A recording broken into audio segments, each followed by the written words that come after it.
නමෝ තස්ස භගවතු අරහතෝ සම්මා සම්බුද්දස්ස නමෝ තස්ස භගවතු අරහතෝ සම්මා සම්බුද්දස්ස නමෝ තස්ස භගවතු අරහතෝ සම්මා සම්බුද්දස්ස. හැම දිනාටම තෙරුවන් සරණ ප්‍රාර්ථනා කරනවා. පින්වත් ඔබ හැම දෙනෙක්ම අදත් ඔබේ ජීවිතේට ඉතාම වැදගත් ධර්ම කාරණා ටිකක් ශ්‍රවණය කරන්න සූදානම් වෙන දවස. පින්වතුනි, අද දවසේ අපි කතා කරන්නේ සීක බල ධර්ම අතර සුතවත් භාවය. ඇසූ පිරූ තැන් ඇති බව. දහම් දැනුම සීක බල ධර්මයක් හැටියට මේ ධර්ම මාර්ගය යන ශ්‍රාවකයෙකුට කොයි තරම් වැදගත් වෙනවද? පින්වතුනි, බුදුරජාණන් වහන්සේ බණ ඇසීම පවා ධර්ම ශ්‍රවණය පවා අපට පෙන්නලා දෙන්නේ සීක බල ධර්මයක් හැටියට දහම් දැනුම දියුණු කරගන්න උපකාර වෙන නිවන් දොරටුවක්. එහෙමනම් ඔබ සියලු දෙනා ධර්ම ශ්‍රවණය කරන ඔබ සෑම දෙනෙක්ම මතක තියාගන්නට ඕනේ දේ තමයි ඔබ මේ ධර්මයේ ශ්‍රවණය කරනවා කියන්නේ ධර්ම ශ්‍රවණය කියන්නෙම නිවන් දොරටුවක්. පින්වතුනි, බුදුරජාණන් වහන්සේ දේශනා කරනවා බණ අහනකොට ඔබ තුල තිබිය යුතු කරුණු කීපයක් තියෙනවා. ධර්ම ශ්‍රවණය නිවන් දොරටුවක් බවට පත් වෙන්න නම් බණ අහන කෙනෙක් තුල තිබිය යුතු පළවෙනිම දේ තමයි බණ ඇසීමේ ආසාව. අප්‍රමාණ ආසාවකින් බණහන්නට ඕන. දෙවනි කාරණේ සෝතං ඕදහති කියන හොඳට කන් යොමු කරගෙන බණහන්. එතකොට තමයි ධර්මයේ පිහිටන්නේ. දහම් දැනුමක් Taman තුල ඇති වෙන්නේ. ධර්මයේ Tamanගේ හිතට කාවදින්නේ. ඒ නිසා කන් යොමු කරගෙන මුළු දේශනාව පුරාම හොඳ අවධානයෙන් බණහන්න දක්ෂ වෙන්නට ඕන. ඊළඟ කාරණේ හිතේ අදිෂ්ඨානයක් තියාගන්න. ඔබ බණහනකොට කවදා කොතන කොයි මොහොතේ ධර්ම ශ්‍රවණය කරත් හිතේ අදිෂ්ඨානයක් තියෙන්න ඕනේ. මං කොහොම හරි මේ ධර්මයේ තේරුම් ගන්නවා. මගේ ජීවිතේට ගලප ගන්නවා. මම මේ ධර්මයේ මතක තියාගන්නවා. ධර්මයේ මං ග්‍රහණය කරගන්නවා. මං කොහොම හරි මේ ධර්මය අවබෝධ කරගන්නවා. එවැනි අදිෂ්ඨානයක් හිතේ ඇති කරගෙන බණහන්. කාරණා 3යි. හතරවෙනි කාරණේ අත්හං ගන්හාති. අර්ථ ග්‍රහණය කරගන්න ඕන. ඔබ බණහනකොට වැදගත් ධර්ම කරුණු සියල්ල මතක තියාගන්න දක්ෂ වෙන්න. පස්වෙනි එක තමයි අනත්තං රිංචති. අනවශ්‍ය දේවල් ඔස්සේ හිත යන්න දෙන්න එපා. ඔබ බණහන වෙලාවට හිතට නොයෙක් දේවල් මතක් වෙයි. මේ හිතේ ස්වභාවය දූරංගමං ඒකචරං. හිතට දුර ඈත ගමන් තියෙනවා. ඔබ දැන් මේ බණ ඇහුවට හිත සැනින් අතීත අරමුණක් ඔස්සේ මොනවා හරි පරණ දේවල් මතක් වෙන්න හිත ඒව ඔස්සේ දුවන්න පුළුවන්. සමහර වෙලාවට ඔබේ සැලසුම් ඔබ හිතා හිටපු දේවල් අනාගතය ගැන සිහින ඒව ඔබේ හිතට ගලාගෙන ඉන්න පුළුවන්. සමහරලාවට කිසිම වැඩකට නැති, සමහරලාවට දේශපාලන දේවල්, රටේ වෙච්ච දේවල්, අහල පහල ගෙවල් වල දේවල්, ගමේ ප්‍රශ්න මේවා හිතට මතක් වෙන්න පුළුවන්. හැබැයි ඒ වෙලාවට ඔබ හිතට අදිෂ්ඨානයක් ඇති කරගන්නට ඕනේ. මම මේ බණහන වෙලාව මේ බාහිර දේවල් හිත හිටියොත් මට ධර්ම ශ්‍රවණයේදී මටමයි අයහපතක් වෙන්නේ. මට මේ ධර්මයේ මතක තියාගන්න බැරි වෙනවා. ඒ නිසා අනවශ්‍ය දේවල් සියල්ල හිතෙන් අතහරින්න දක්ෂ වෙන්න. අනත්තං රිංචති. ඔන්න ඔය කරුණු පහම ඔබ තුල පිහිටවාගෙන බණහනකොට ඒ ධර්ම ශ්‍රවණයේ නිවන් දොරටුවක් බවට පත් වෙනවා වගේමයි ඔබට හොඳ දහම් දැනුමක් ඇති කරගන්න පුළුවන්. පින්වතුනි, සුතවත් භාවය කියන්නේ ධර්මයේ ගැන ඇති කරගන්න දැනුම, ඇසූ පිරූ තැන් ඇති බව, හොඳ දහම් දැනුමක් ඇති කෙනෙක් බවට පත් වෙන්න. බුදුරජාණන් වහන්සේ දේශනා කරනවා ධර්මය දන්න කෙනා එයා ධර්මයක් දන්නවා, අධර්මයක් දැනගන්නවා. ධර්මය හොඳට දන්න කෙනෙක් ධර්මයේ වගේමයි ධර්මයට ගැලපෙන්නේ නැති දෙයක් කිව්වොත් මේක නම් ධර්මයේ නෙමෙයි. මේක බුදුරජාණන් වහන්සේ දේශනා කරපු දෙයක් නෙමෙයි. මේක කාගේ හරි මිත්‍යා දෘෂ්ටියක් කියලා ධර්මය අධර්මය හඳුනා ගන්න පුළුවන් වෙන්නේ දහම් දැනුමක් තියෙන කෙනෙකුට විතරයි. ඊළඟට ධර්මයේ හොඳට දැනගත්ත කෙනා සම්මා දිට්ඨියත් අඳුරනවා, මිත්‍යා දෘෂ්ටියත් අඳුරනවා. අපි හිතමු කවුරු හරි ඔබට කියනවා මෙන්න මේකයි ඇත්ත. ඔයා මේක විශ්වාස කරන්න. මෙන්න මෙහෙම දෙයක් තියෙනවා. හැබැයි ඒක අහගෙන ඉන්නකොටම ඔබට තේරෙනවා ඔබ දහම් දැනුමක් තියෙන කෙනෙක් නම් මේ ධර්මයේ නෙමෙයි, මේක මෙයාගේ පෞද්ගලික අදහසක්, මේක බොරුවක්, මේක මිත්‍යා දෘෂ්ටියක්. අන්න ඒ විදිහට ධර්මයේ අධර්මයේ හඳුනගන්න, සම්මා දිට්ඨිය මිත්‍යා දෘෂ්ටිය වෙන් කරලා තේරුම් ගන්න පුළුවන් වෙන්නේ දහම් දැනුමක් තියෙන කෙනෙකුට විතරයි.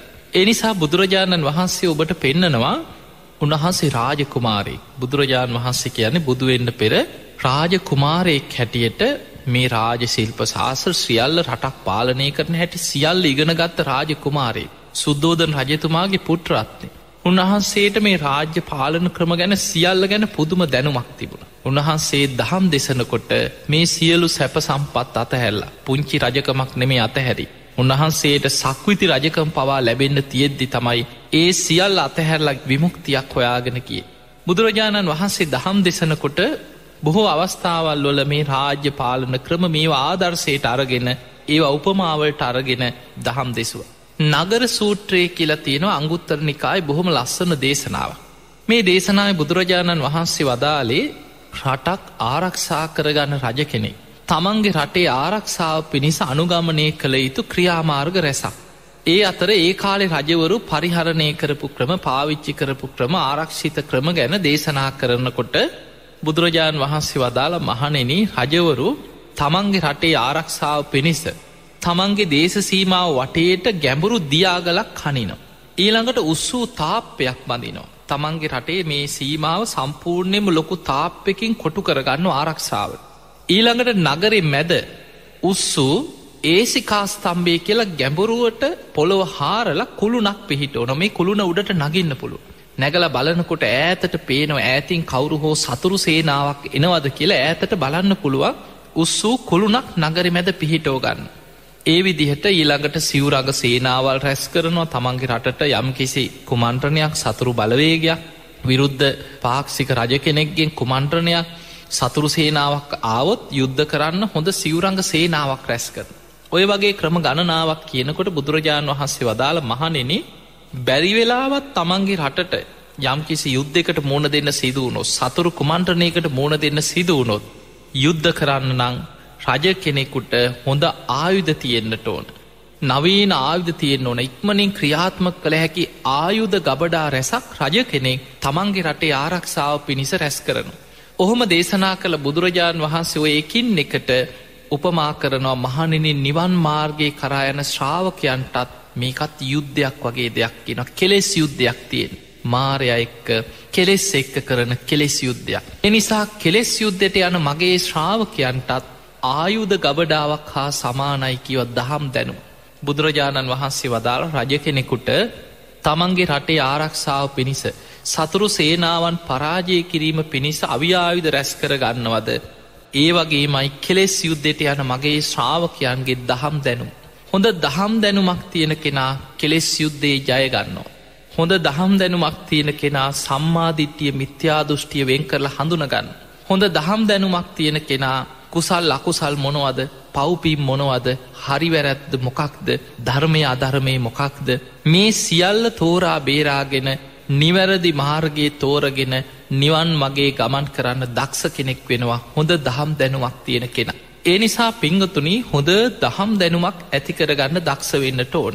ඒ දහම් දැනුම තමයි කෙලෙස් යුද්ධයට යන ශ්‍රාවකයෙක්ගේ ආයුධ ගබඩාවක් වගේ තමන්ගේ ජීවිතය තුළ රැස් වෙන තමන්ව ආරක්ෂා කරන තමන්ට නිවන් මාර්ගයේ පැහැදිලිව තෝරා බේරාගන්න උපකාර කරන්නේ දහම් දැනුම.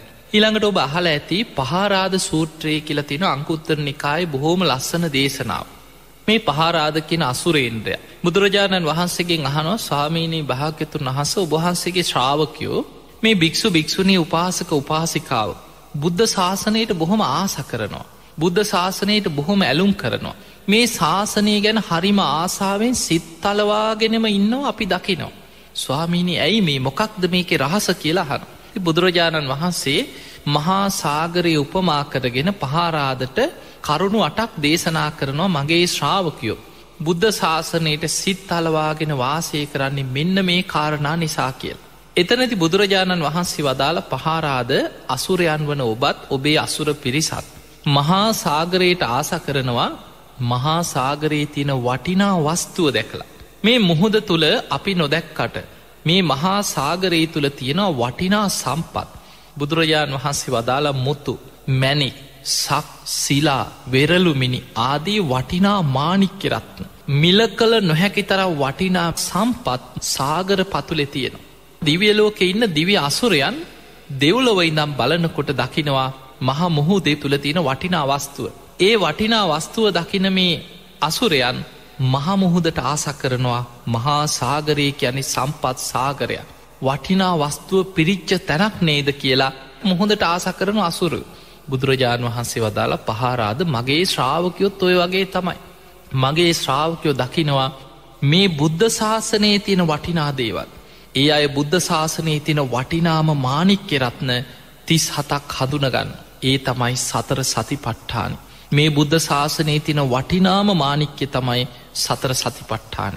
සතර සම්‍යක්ප්‍රධාන වීරිය, සතර ඉර්ධිපාද, පංච ඉන්ද්‍රිය, පංච බල, සප්ත බොජ්ජංග, ආර්ය අෂ්ටාංගික මාර්ගය. මෙන්න මේ බුද්ධ ශාසනයේ තියෙන මේ වටිනා වස්තු 37. ඒවට බුදුරජාණන් වහන්සේ උපමා කරන්නේ මහා සාගරයේ තියෙන වටිනා මැණික් හා සමානයි කියලා. බුද්ධ ශාසනයේ තියෙන වටිනාම දේවල් ටික. බෝධි පාක්ෂික ධර්ම කියන්නේ, බෝධි කියන්නේ චතුරාර්ය සත්‍යයට කියන බෝධි. මේ චතුරාර්ය සත්‍ය අවබෝධයට උපකාර කරන ධර්ම 37ක් තියෙනවා. ඒවට තමයි බෝධි පාක්ෂික ධර්ම කියලා කියන්නේ. එතකොට මෙන්න මේවැ වටිනාකම හඳුනගත්තොත් ශ්‍රාවකයෝ කවුද? භික්ෂු භික්ෂුණී, උපාසක උපාසිකා කියන සිව්වණක් පිරිස. අන්නේ අය තමයි කියන බුද්ධ ශාසනයට ආස කරන්නේ. ඒ අය තමයි බුද්ධ ශාසනයට ඇලුම් කරන්නේ.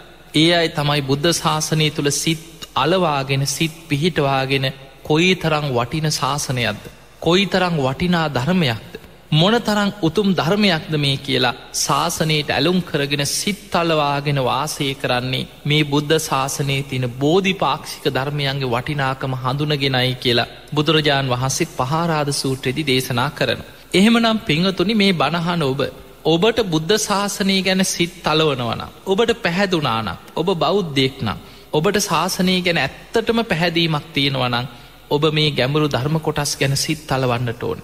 ඔබට සතර සතිපට්ඨාන ගැන ඇහෙනකොට ඔය මොකද්ද කියලා අහන්නේ. දැන් බලන්න, සමහරු ඉන්නවා බෞද්ධයෝ, හැබැයි බුදුගුණ ටික දන්නේ නැහැ. පටිච්ච සම්පදාය හොත් කොහෙද ඕක තියෙන්නේ කියලා අහනවා. පංච උපාදානස්කන්ධේ කාලඟ තියෙන එකක්ද කියලා අහනවා. එතකොට ඔය මොකද්ද කියලා අහනවා. මේ වචන ඇහෙනකොට අප්පෝවා ගැඹුරුයි, ඌවා නම් අමාරුයි. එහෙම ඇති වෙන්නේ මොකද? බණ අහලා නැහැ, දහම් දැනුමක් නැහැ, බණ පොතක් කියෝලා නැහැ. නිකන් නමට උප්පැන්න සහතිකයට විතරක් බෞද්ධ වෙච්ච විශාල පිරිසක් ඉන්නවා. ඒ අයට පිහිටන්නේ අමූලිකා සද්ධාව. ඒ අයට කවදාවත් අවබෝධයෙන් යුක්තව බුද්ධ ශාසනය ගැන පහදින්න පුළුවන්කමක් නැහැ.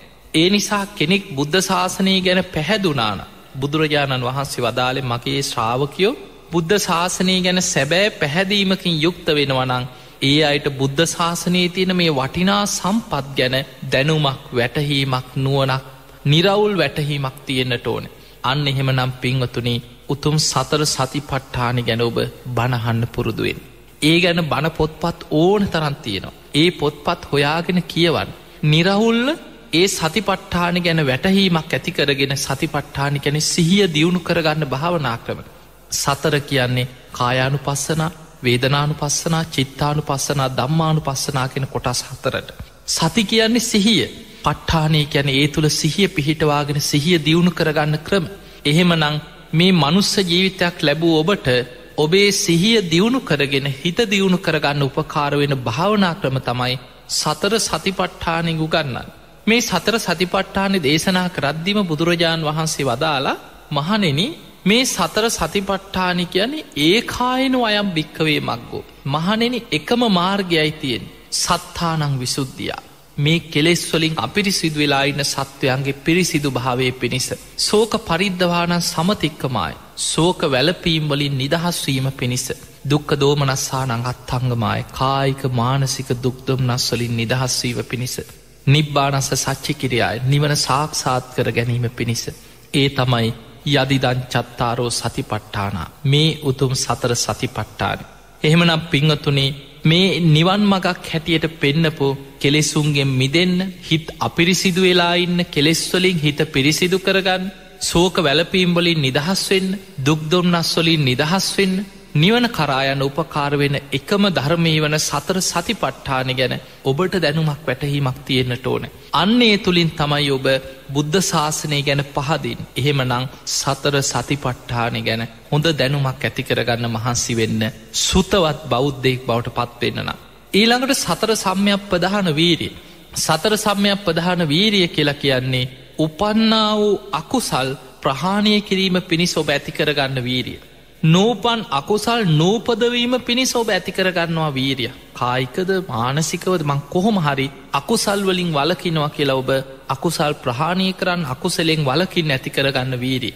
ඊළඟට කුසල් තියෙනවා. හටගත්ත කුසල් තියෙන ඔබ යම්මට්ටමින් හරි ඔබ සීල් රකින්නවද ඔබ භාවනා කරනවද බණ අහනවද ඔබේ ජීවිතය තුළ ඔබ දැනටමත් පුරුදු කරගත්ත කුසල් තියෙනවා ඒ උපන්නා වූ කුසල් දියුණු කර ගැනීම පිණිස වර්ධනය කර ගැනීම පිණිස වැඩි දියුණු කර ගැනීම පිණිස විපුල භාවයට පත් කර ගැනීම පිණිස ඔබ ඇති කරගන්න යම් වීරියක් තියෙනවා නම් එයත් සතර සම්‍යක්ප්‍රධාන වීරිය. ඊළඟට නූපන් කුසල් තියෙනවා තාම ඔබට සමාධියක් ඇති කරගන්න බැරි වෙලා තියෙනවනම් ඔබ තාම හිතා ඉන්නවා කොහොම හරි මං සීල් ගන්න ඕනේ කොහොම හරි මං ධර්මයේ දියුණු කරගන්න ඕනේ කියලා දැන් ඔබ තාම හිතා ඉන්නවා හැබැයි ඔබට තාම කරගන්න බැරි වෙලා අන්න නූපන් කුසල් ඒ නූපන් කුසල් උපදවා ගැනීම පිණිස ඔබ වීරියක් උපදවනවා එතකොට මේ විදිහට උපන්නා වූ අකුසල් ප්‍රහාණය කරන්නත් නූපන් අකුසල් නූපදවීම පිණිසත් උපන් කුසල් දියුණු කරන්නත් නූපන් කුසල් උපදව ගන්නත් ඇති කරගන්නා වූ වීරියට කියනවා සතර සම්‍යක්ප්‍රධාන වීරිය.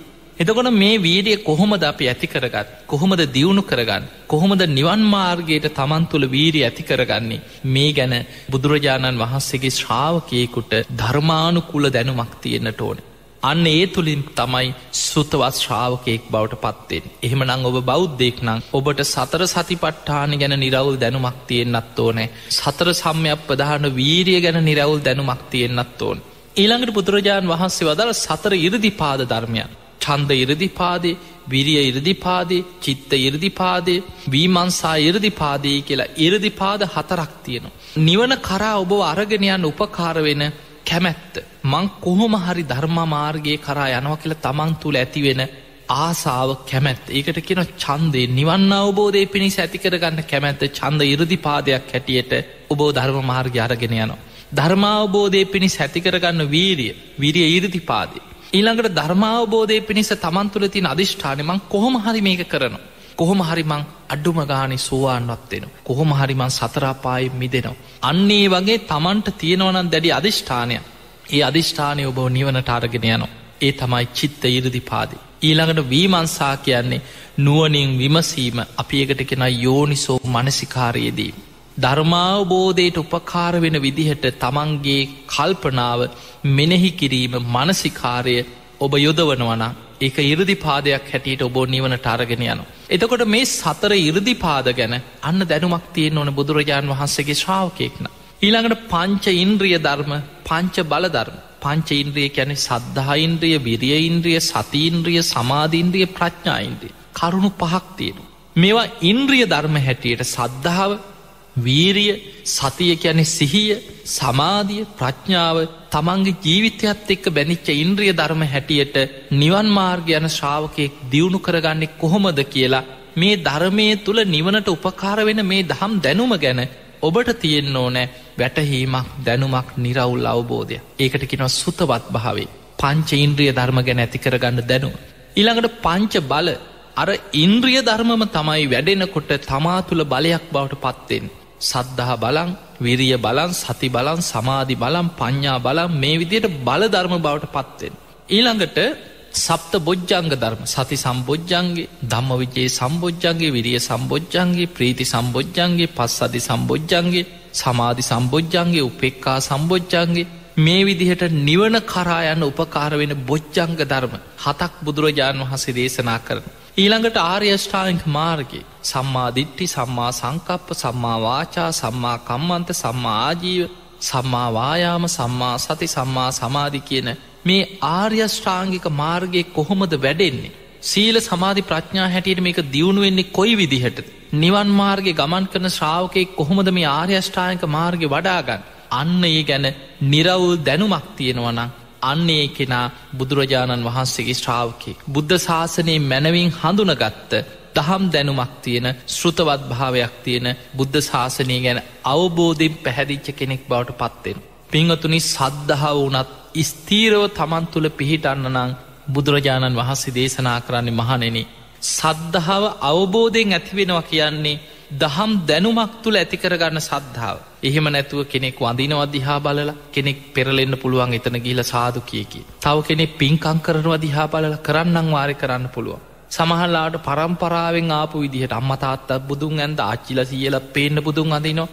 උදේ ඉස්කෝලේ ටීචර්ත් කියලා දෙනවා, මොන්ඩිසෝරි ටීචර්ත් කියලා දුන්නා. ඒ නිසා මාත් මේ විදිහට කරනවා. ඒ විදිහට අර කවුරුත් කරන නිසා සමහරලාවට බුදුන් වඳින්න පුළුවන්. හැබැයි ඔබට දහම් දැනුමක් නැත්නම්, ඔබට ධර්මයේ ගැන වැටහීමක් නැත්නම්, බුදුරජාණන් වහන්සේ ඇත්තටම දේශනා කරේ මොකක්ද කියලා ඔබට අඳුනගන්න බැයි නම් ඔබ සැබෑ බෞද්ධයෙක් හැටියට ඔබට අවබෝධයෙන් නම් සද්ධාවකට ඒ ගන්න බෑ. පින්වතුනි, ඔබට මතක ඇති වක්කලි හාමුදුරුවෝ බුදුරජාණන් වහන්සේ දිහා බලාගෙන ඉන්න පුරුදු වෙච්ච කෙනෙක්.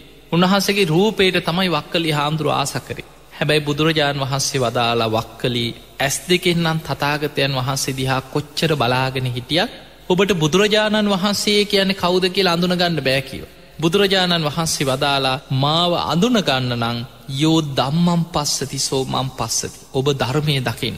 වක්කලි ඔබ බුදුරජාණන් වහන්සේව අඳුනනවා නම් ඔබ ධර්මයේ තුලින් මාව අඳුනගන්න. යමෙක් කියනවා නම් මම බුදුරජාණන් වහන්සේව හරියට දන්නවා අඳුනගත්තා කියලා සෝ ධම්මං පස්සති. ඔහු ධර්මයෙන්මයි කිව්ව මාව හඳුනන්න.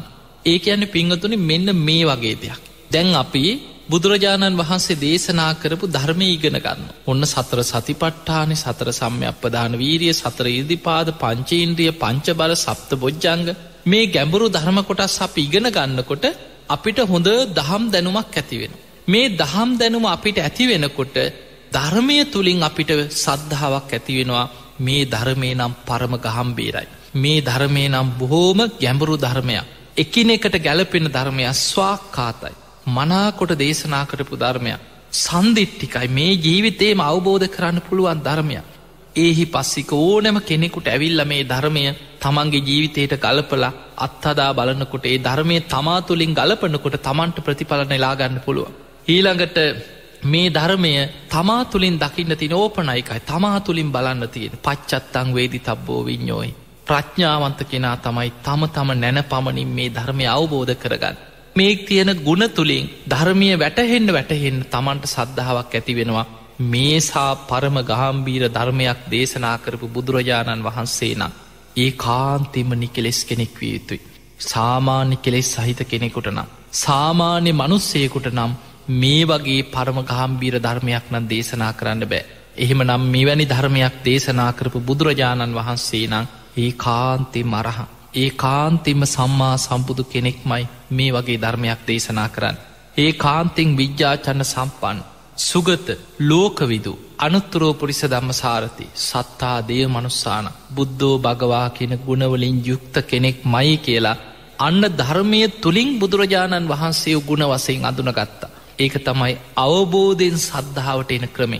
එහෙමනම් පින්වතුනි, දහම් දැනුමක් නැති කිසිම කෙනෙකුට තුනුරුවන් ගැන, බුදුරජාණන් වහන්සේ ගැන සද්ධාවත් ඇති කරගන්න පුළුවන් කමක් නැහැ. කෙනෙකුට සද්ධාව තියෙන්න පුළුවන්. හැබැයි ඒ සද්ධාවට කියන්නේ අමූලිකා සද්ධාව. ඒක අපි සාමාන්‍ය ව්‍යවහාරයේ කියන මෝඩ සද්ධාවක්. ඇයි? අවබෝධයක් නැහැ. තුනුරුවන් අඳුනන්නේ නැහැ. ඒ කෙනා පොඩ්ඩ බැරි වෙච්ච ගමන් බුදුන් වැඳපු කෙනා මේ අනිත් පැත්තට බැන යනවා.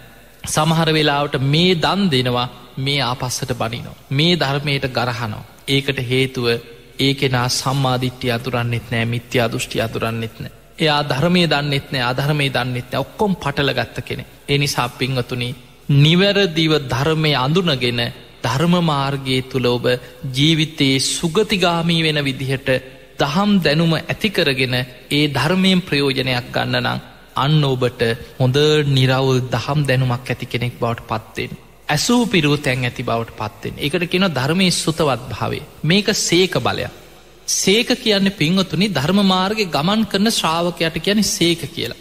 මේ නිවන් මාගේ ගමන් කරන කෙනා, ධර්මාවබෝධයේ පිණිස ගමන් කරන කෙනාට කියන අපි සීක කියලා.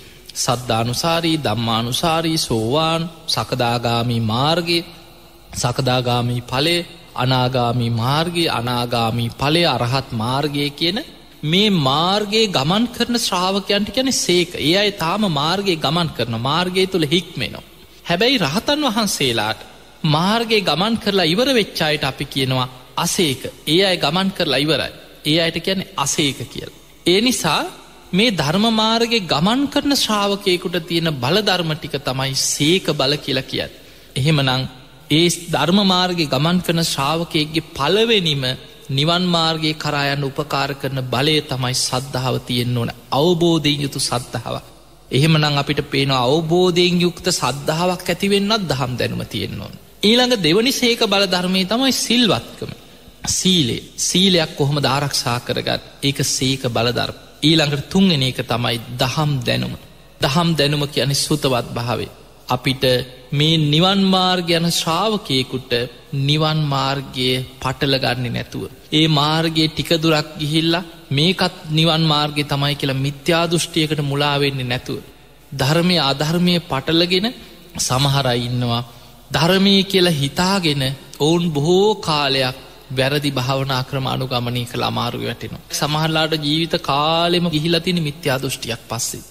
එහෙම රැවටෙන්නේ ධර්මයේ අධර්මයේ අඳුන ගන්න බෑ. සමහරු ඕකත් ධර්මයේ තමයි, ඕකත් බුදුහාමුදුරුවෝ කියපු දෙයක් තමයි. එතන තියෙන්නේත් බුද්ධ ශාසනයම තමයි. ඒ කියන්නේ ධර්මයේම තමයි කියලා අධර්මයක් පස්සේ ගිහිලා රැවටෙනවා. ඔහුට මුළු ජීවිත කාලෙම දහම් දැනුමක් නිරවුල්ව නැත්නම් අර අධර්මයේ ධර්මයයි කියලා විශ්වාස කරගෙන නොමග යනවා. ඒ නිසා පින්වතුනි, ධර්මයේ හැටියට අඳුන ගන්නත්, අධර්මයේ හැටියට වෙන් කරලා දකින්නත්, සම්මාදිට්ඨිය වශයෙන් හඳුන ගන්නත්, මිත්‍යා දෘෂ්ටිය හැටියට දකින්නත් දහම් දැනුම ඇති වෙන්නට ඕන.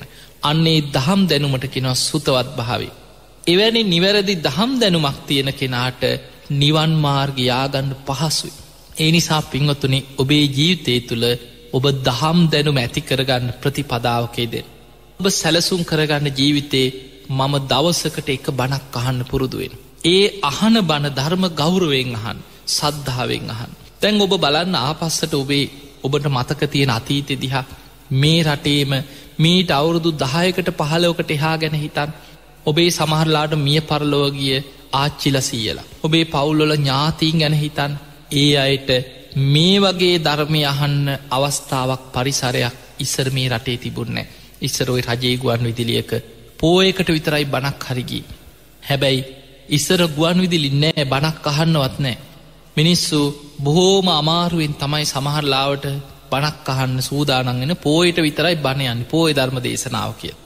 හැබැයි අද වෙනකොට දැන් මේ සම්බුද්ධත්ව ජයන්තියෙන් පස්සේ මේ කාලය තුල මේ අවුරුදු 3-4ක් ඇතුළත දැන් ඔබට නිතර බණ අහන්න ලැබෙන කාලයක්.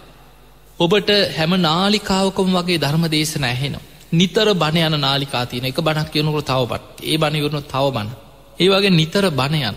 හැබැයි සමහරුන්ට වෙලා තියෙනවා අර බණ හැම වෙලාවෙම ඇහෙනකොට කොසල් රජ්ජුරුව දැකපු හීනෙකුත් දැන් සැබෑ වේගෙන එනවා.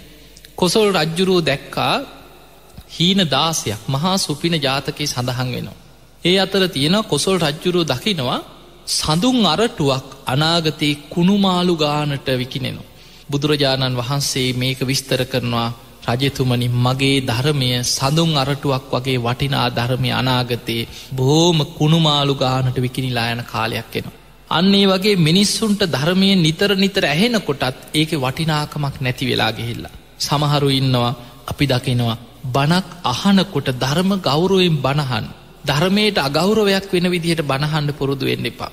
බොහෝ ගෙවල් වල ඇහුවොත් දැන් බණ අහන ගෙවල් බලමු. සමහරු ඉන්නවා රේඩියෝ එකෙත් බණක් දාලා දැන් බණ යනවා, හැම වෙලෙම බණ යනවා. අපි ඉතින් බණම අහගෙන තමයි කියනවා ගෙදර වැඩ ඔක්කොම කරන්නේ. ඊළඟට ටීවී එකේ තව බණක් යනවා. සමහර ලාවට ටීවී එකෙත් බණ දානවා. ඇහුවොත් කියනවා අපි ඉතින් බෞද්ධ, අපි ඉතින් දැන් වෙන වැඩසටහන් බලන්නෙත් නෑ, අපි බෞද්ධ වැඩසටහන්මයි බලන්නේ, අපි බණම තමයි, ගෙදර බණම තමයි. ඉතින් සාලෙත් බණක්, කුස්සියේ තව බණක්, රේඩියෝ එකේ තව බණක්, ටීවී එකේ තව බණක්. බණ දාලා තියෙනවා, හැබැයි අහන්න කෙනෙක් නෑ සමහර ලාවට.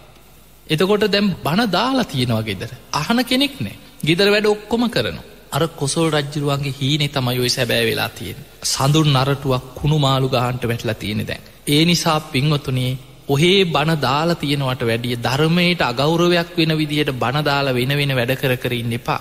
ඔබ දවසකට එක බණක් හරි වාඩි වෙලා ධර්ම ගෞරවයෙන් බණක් අහන්න පුරුදු වෙන්න. අන්න ජීවිතේ Tamanට ධර්මයේ පිහිටන්න පටන් ගන්න. ඔබ බණ අහනකොට බුදුරජාණන් වහන්සේ වදාලා ඕහිත සෝතෝ ධම්මං සුනාත්. බාහිර වැඩ ඔක්කොම නවත්තන්න. වෙන වැඩ කර කොහෙද බණ අහන්නේ? ඒ නිසා බණක් අහනකොට හොඳට සෝදානම් වෙලා වාඩි වෙලා ධර්ම ගෞරවයෙන්. සමහරු ඉන්නවා පොතක් තියාගෙන වැදගත් ධර්ම කරුණු ලියා ගන්නවා, මතක තියාගන්න අමාරු නම් අමතක වෙනවා. එතකොට ඒ වගේ තමන් සම්පූර්ණ අවධානය දේශනාව යොමු කරගෙන ඔබ බණ අහන්න පුරුදු වෙන්න. අන්න එතකොට අපි හිතමු ඔබ අද ඉඳන් පටන් ගත්තා කියලා. ඔබ හොඳට වාඩි වෙලා බොහොම සද්ධාවෙන් බණ යන වෙලාවට බණ අහන්න පටන් ගන්න. ඒ අතර ධර්ම කරුණු ඔබට මතක හිටිනවා. ඔබට හැමදාම බණහන්න බැරි අපිටම දවස් දෙක තුනක් මගහැරුණා කියලා අඩු ගානේ මාසෙකට බණ 25ක් විතර හරි ඔබ ජීවිතේ අහලා. ඊළඟට ඔබට මාස කීපයක් යනකොට අවුරුද්දක් දෙකක් තුනක් යනකොට බණ 100,000 ගාණක් ඔබේ ජීවිතේ ඔබ අහලා. ඔබට නොදැනීම ඔබට විශාල දහම් දැනුමක් දැන් ඇති වෙනවා. ඔබට දැන් ධර්මයේ ගැන ඇහෙනකොට පටිච්ච සම්පාදේ කියලා ඇහෙනකොට ඔබ දන්නවා. ඔබට අවිද්‍යාපච්චා සංඛාරා සංඛාරපච්චා විඥානං විඥානපච්චා නාම රූපං කියලා ඇහෙනකොට දැන් ඔබට වැටහෙනවා. ඇයි දැන් ඔබට දහම් දැනුම තියෙනවා. පංච උපාදානස්කන්ධය කියලා ඇහෙනකොට ඒක කොහෙද තියෙන්නේ කියලා අහන්නේ. එයාට වචන ඇහෙනකොට එයා දන්නවා. සතර සම්‍යක්ප්‍රධාන වීරිය, සතර ඉරිදිපාද, පංචේන්ද්‍රිය, පංච බල ඔය වචන ඇහෙනකොට දැන් එයා දන්නවා. නිතර බණහන කෙනාට හොඳ දහම් දැනුමක් Tamanට නොදැනීම ඇති වෙනවා. අන්න ඒ කෙනාගේ ජීවිතය තුළ ධර්මය කියන එක තමන්ගේ ජීවිතයේ සේක බල ධර්මයක් බවට පත් වෙනවා. ඒ නිසා පින්වතුනි ධර්ම ගෞරවයෙන් බණහන්න පුරුදු වෙන්න. ඒ ධර්මයට ගෞරව කරන්න. බුදුරජාණන් වහන්සේ වසල සූත්‍රයේදී දේශනා කරා පරාභව සූත්‍රය බුදුරජාණන් වහන්සේ වදාළ පිරිහෙන කරුණු ගැන දේශනා කරනකොට ධම්ම කාමෝ බවං හෝති. ධම්ම දෙස්සී පරාභව. ධර්මයට දේශ කරන කෙනා, ධර්මයට අගෞරව කරන කෙනා, ධර්මයට නින්දා කරන කෙනා, ධර්මයේ පහත් කරන කෙනා දවසින් දවස මෙලෝ පරලෝ දෙකෙන්ම පිරිහිලා යනවා. හැබැයි ධම්ම කාමෝ බවං හෝති. ධර්මයට ගෞරව කරන කෙනා බණක් ඇහුවත් ධර්ම ගෞරවයෙන් බණහනවන. ධර්මයට ආස කරනවන. ධර්මයට ගරු කරන කෙනා මෙලෝ පරලෝ දෙකෙන්ම ඒ කෙනා දියුණුව කරා යනවා. ධර්මයේ කරා යනවා. ඒ නිසා ධර්ම ගෞරවයක් ඇති කරගෙන බණහන්න පටන් ගන්න. අන්න එතකොට ඔබට නොදැනීම හොඳ දහම් දැනුමක් ඇති කෙනෙක් බවට පත් වෙනවා. දැන් බලන්න ඉස්සර ඔබේ ආච්චිලා සීයලාට මෙහිම බණහන්න අවස්ථාවක් නැහැ. ඉස්සර මිනිස්සුන්ගේ අතේ තිබ්බේ මීට අවුරුදු 10කට 15කට එහා බණ පොත් දෙකයි. පිරිවානා පොත් වහන්සේ ජාතක පොතයි විතරයි මිනිස්සුන්ගේ අතේ ගැවසෙන්න පොතක් හරි බණ පොතක් හරි හැටියට තිබ්බේ. අද එහෙම නෙමෙයි. බණ පොත්ද, කැසට්ද, CDද, සංගරාද ඕන තරම්. අද ධර්මය පුදුම විදිහට මිනිස්සු අතර පැතිරිලා තියෙන. ඒ නිසා අද ඔබට ධර්මයේ කියවනවා නම් බණ පොත් ඕන තරම් තියෙනවා. සරලව ලියවිච්ච දහම් පොත්පත් ත්‍රිපිටකේ. ඉස්සර පරණ පන්සලක තමයි ඔය ත්‍රිපිටක පොත් ටික තිබ්බන. ඒවා සමහරලාට පුස් කාලා කියව ගන්න බෑ. එක්ක පුස්කොළ පොත් හැටියට තියෙන පරණ පොත් කොළ ඉරිලා. හැබැයි දැන් වෙනකොට ගෙවල් වල ත්‍රිපිටකයේ තියෙනවා. දැන් ඕන තරම් මේ ත්‍රිපිටක පොත් ඔබට ගන්න පුළුවන්කම තියෙනවා. ඒවයි සරලව පරිවර්තනය වෙලා යළි යළි මුද්‍රණය වෙලා දැන් මිනිස්සු අතරට ඒවා එනවා. ඒ නිසා පින්වතුනි ධර්මයේ ඉගෙන ගන්න කෙනෙකුට මේ කාලේ මේ අවුරුදු කීපේ තුල රටේ පුදුම අවස්ථාවක් ඔබට ලැබිලා තියෙනවා. හැම වෙලාවෙම ඔබට ගැඹුරින් ධර්ම දේශනා අහන්න අවස්ථාව තියෙනවා.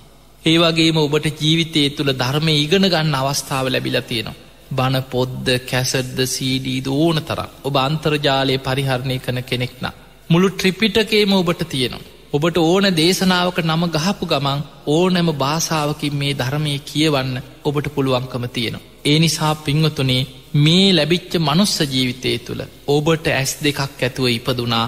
ඒ ඇස් දෙකෙන් අකුසල් පුරෝගන්නවට වඩා කුසල් පුරෝගන්න.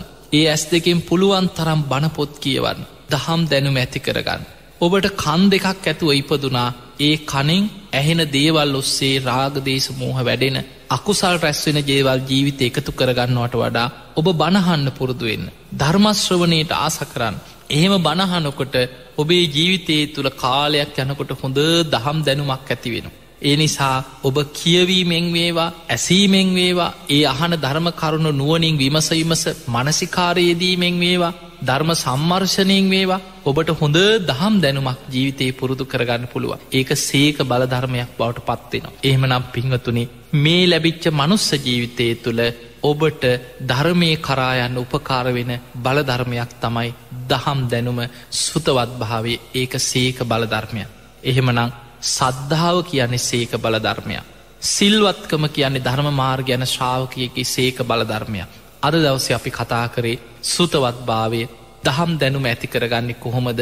ඔබටත් පුළුවන් ඔබේ ජීවිතයේ තුල හොඳ දහම් දැනුමක් ඇති කෙනෙක් බවට පත් වෙන්න. ඔබ හොඳට බණහන්න පුරුදු වෙන්න, බණ පොත්පත් කියවන්න. ධර්ම ගෞරවයෙන් ඔබ බණහනවා නම් සද්ධාවෙන් ධර්මයේ ජීවිතයට දහම් පිපාසයක් ඇති කරගන්න. ඔබට නොදැනීම කාලයක් යනකොට ඔබ හොඳ දහම් දැනුමක් ඇති කෙනෙක් බවට පත් වෙනවා. එහෙමනම් ඔබ හැම දිනාට මේ ලැබිච්ච මනුස්ස ජීවිතයේ තුල බුද්ධ ශාසනයක් මුණ ගැහුණා, පිරිසිදු ධර්මය අපිට අහන්න ලැබෙනවා. ඒ ධර්මය තුළ හොඳ දහම් දැනුමක් ඇති කෙනෙක් බවට පත්වෙලා සේක බලධර්මයක් හැටියට සුතවත් භාවය ඔබ තුළ දියුණු කරගෙන ඔබ හැම දෙනාට මුතුම් වූ ධර්මයම අවබෝධ කරගන්න වාසනාව ලැබේවා ලැබේවා ලැබේවා කියලා අපි ඔබට ආශිර්වාද කරනවා.